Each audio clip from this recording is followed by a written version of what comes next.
The biggest of Chungai. Who would win in a fight, the governing body or the Mormon leadership?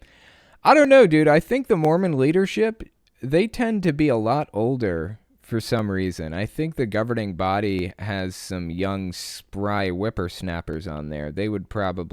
I think they'd probably win if it was like a street fight, you know. Governing body would win. Although the governing body is a lot more pacifist than the Mormon church. So I don't know that they would end up in a fight. I think the governing body would refuse to fight in the first place. But if it came down to it and it was like their lives on the line or something, I think the governing body would have them over a barrel.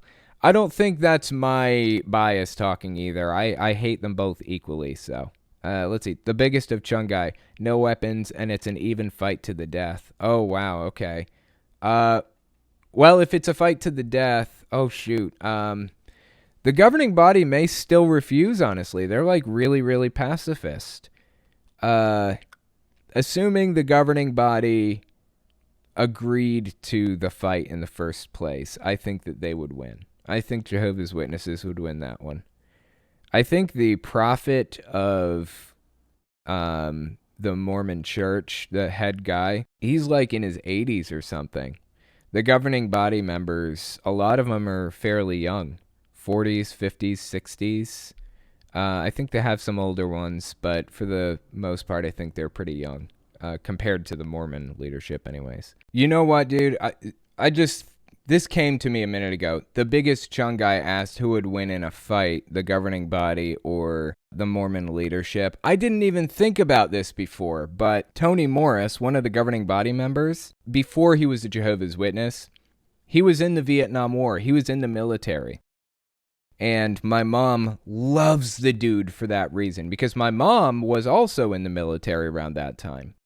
And just absolutely relates, I guess, just relates with him for that reason. As a result of being in the Vietnam War and seeing some real horrors, as basically everybody did at that time, sadly, that stuff actually kind of leaks out in his talks sometimes. Like, he'll say some real horrific stuff, seriously, things that kids should not hear.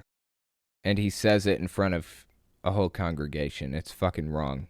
I'll try to be mild with this. This may not make it to the final podcast at the end, but one of the talks he gave, he was talking about what it's going to be like in Armageddon, what we're going to see in Armageddon, how terrible it's going to be. Jehovah's Witnesses should not have been subjected to that talk, honestly. It was real horrific. He's trying to draw a very vivid picture of what Armageddon's going to be like to try to scare Jehovah's Witnesses into continuing to knock on doors and staying in the religion. And he drew from his bottomless well of horrors that he picked up when he was in the Vietnam War. And it was just straight up wrong, dude, honestly. It was wrong. So, I don't know. The guy, he would probably win in a street fight against most cult leaders.